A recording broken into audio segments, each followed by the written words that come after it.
नमस्कार दोस्तों, स्वागत है हमारा यूट्यूब चैनल में। जो भी इस चैनल में नए हैं, चैनल को सब्सक्राइब करें और बेल आइकन को दबाएं। कमेंट में जय श्री कृष्ण लिखें। वीडियो को अंत तक देखिए और चैनल को सब्सक्राइब करें ताकि आने वाला वीडियो आप तक पहुंच सके। श्री कृष्ण के उपदेशों में मौन और विचारशीलता का विशेष महत्व है।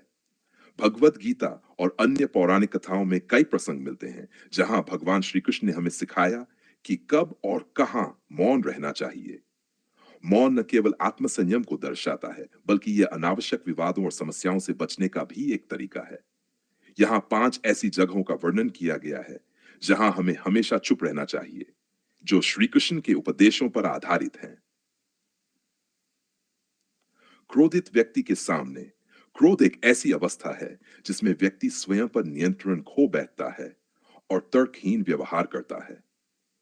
श्री ने गीता में गति सम्मोह सम्मोहात स्मृति विभ्रम स्मृति भ्रंशात बुद्धिनाशो बुद्धिनाशात प्रणश्यति, अर्थात क्रोध से मोह उत्पन्न होता है, मोह से स्मृति का भ्रम होता है, स्मृति के भ्रम से बुद्धि का नाश होता है और बुद्धि नष्ट होने से व्यक्ति का पतन हो जाता है। जब कोई व्यक्ति अत्यधिक क्रोधित हो तो उससे तर्क करना या बहस करना व्यर्थ होता है। ऐसे समय में मौन रहना ही बुद्धिमानी है, क्योंकि क्रोधी व्यक्ति कोई भी तर्क स्वीकार नहीं करेगा, बल्कि जब वह शांत होगा तब सही समय पर उचित संवाद किया जा सकता है। श्री कृष्ण ने द्रौपदी के चीरहरण के समय भी इस तथ्य को स्पष्ट किया।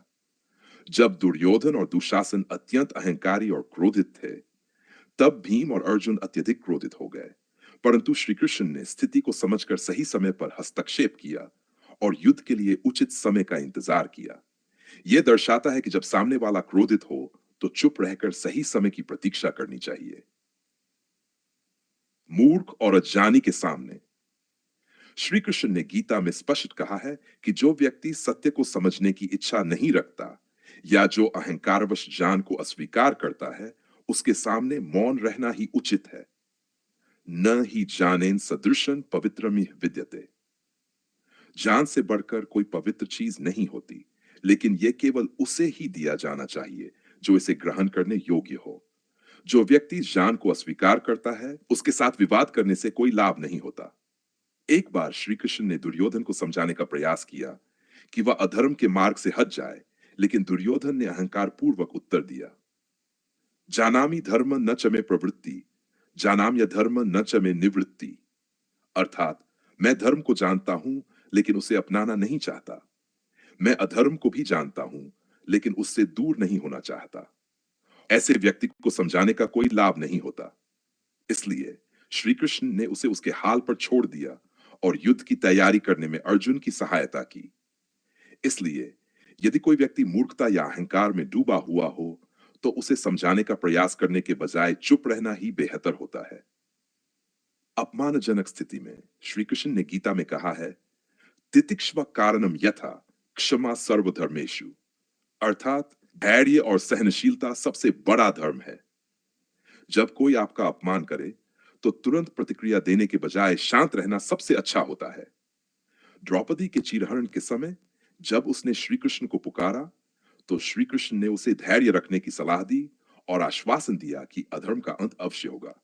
अगर हम तुरंत प्रतिक्रिया दें तो यह विवाद को और बढ़ा सकता है, लेकिन यदि हम धैर्यपूर्वक सही समय की प्रतीक्षा करें तो स्थिति को बुद्धिमानी से संभाला जा सकता है।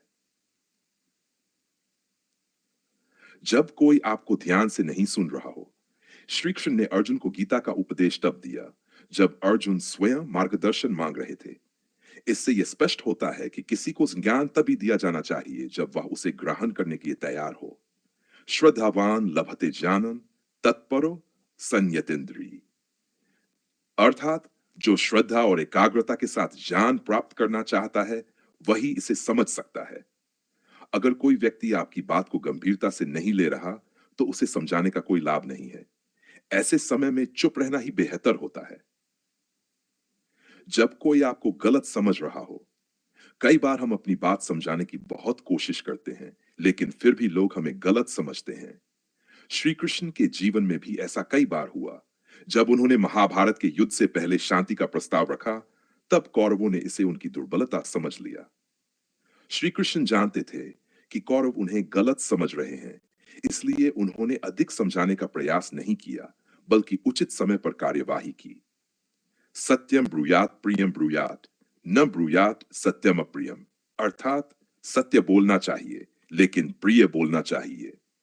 कटु सत्य बोलने से यदि सामने वाला उसे स्वीकार न करे तो चुप रहना ही अच्छा है। श्री कृष्ण के उपदेशों से हमें यह सीखने को मिलता है कि हमें हमेशा परिस्थितियों को समझकर ही प्रतिक्रिया देनी चाहिए। सही समय पर मौन रहना भी एक बड़ी बुद्धिमानी होती है। इन 5 परिस्थितियों में मौन रहना आवश्यक है। बेन, जब कोई क्रोधित हो, ता, जब सामने वाला मूर्ख या अहंकारी हो, दै, जब आपका अपमान हो रहा हो, जब कोई आपकी बात सुनने को तैयार न हो, जब कोई आपको गलत समझ रहा हो। इन सिद्धांतों का पालन करके हम अपने जीवन में शांति और सफलता प्राप्त कर सकते हैं। मौन केवल शब्दों का अभाव नहीं है, बल्कि यह आत्मसंयम और गहरी समझ का प्रतीक है।